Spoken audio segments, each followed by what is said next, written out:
હજીરાની NS કંપનીની દુર્ઘટનામાં મોતને ભેટેલા કર્મચારીઓના પરિવારજનોમાં આક્રોશ જોવા મળ્યો હતો અને કંપનીના કોઈ અધિકારી તેઓ પાસે ન આવ્યા હોવાના આક્ષેપો કર્યા હતા. સુરતના હજીરા ખાતે આવેલી એનએમએનએસ કંપનીમાં લાગેલી ભીષણ આગમાં 4 કર્મચારીઓના મોત નિપજવાની ઘટનામાં મૃતકોના પરિવારજનોમાં ભારે આક્રોશ જોવા મળી રહ્યો છે અને મૃતકોએ આક્ષેપ કરતા જણાવ્યું હતું કે કંપનીના કોઈ અધિકારી તેઓ પાસે આવ્યા નથી. તો ડીએનએ ટેસ્ટ કરવાની વાત કરાઈ પણ કંપનીના અધિકારીઓ આવ્યા જ નહીં. સાથે મૃતકોમાં એક જ પરિવારના 2 સભ્યો હોવાનું સામે આવ્યું છે. ઘટના બની ત્યારથી લઈ અત્યાર સુધી કંપનીનો અધિકારી તેઓ પાસે આવ્યા ન હોય અને કંપની તરફથી કોઈ જવાબ પણ અપાયો નથી, જેથી પરિવારજનોમાં ભારે આક્રોશ જોવા મળ્યો છે. જી, આપણું નામ? જસ્મીન પટેલ. શું ઘટના હતી, કયા પ્રકારનું તમારે માંગણી છે? ફોરેક્સ એએમએનએસ ની અંદર ફોરેક્સ પ્લાન છે, એની અંદર યુબી એલિવેટરનો કોન્ટ્રાક્ટ ચાલે છે લિફ્ટ મેન્ટેનન્સ માટે, અને ત્યાં મારા 2 સ્વજન હતા, ધવલ પટેલ અને સંદીપ પટેલ.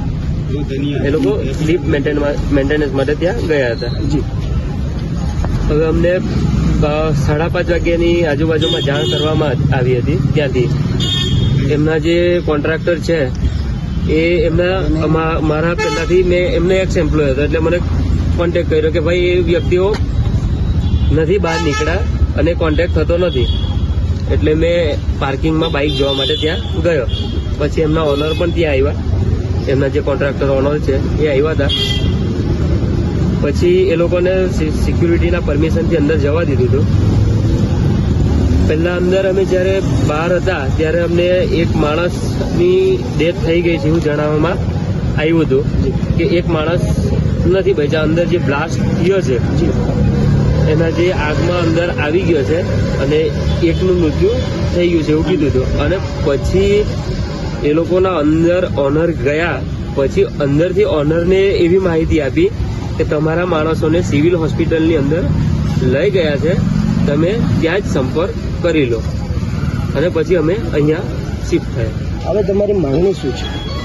માંગણી તો શું છે સાહેબ, કે એમના પરિવારના આંસુની કિંમત બહુ વધારે છે.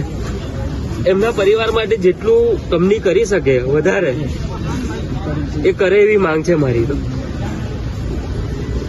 ઓકે.